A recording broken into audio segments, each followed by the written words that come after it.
In this equation, we need to solve for alpha 2. It's important to note that there are no predetermined steps to follow when solving equations. The key is to identify how to progress step by step.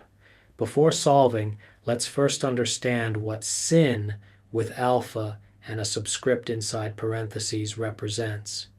The sin is the name of a function, and the variable inside the parentheses is called the argument of the function.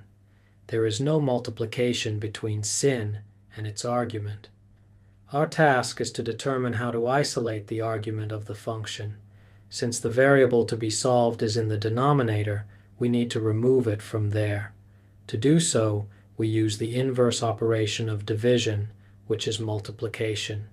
We multiply both sides of the equation by sin alpha 2, treating it as a single entity that cannot be separated into individual letters.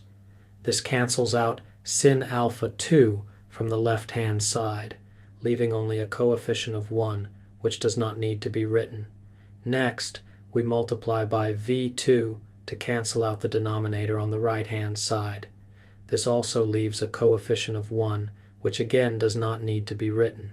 The right-hand side now has an extra factor, v1. To eliminate it, we divide both sides of the equation by v1, using the inverse operation of multiplication. This removes v1 entirely, leaving sin alpha 2 alone on the right-hand side. Now that sin alpha 2 is isolated, we apply the inverse sine function, arcsin, to both sides of the equation. The inverse sine function undoes the sine function, returning the argument inside it.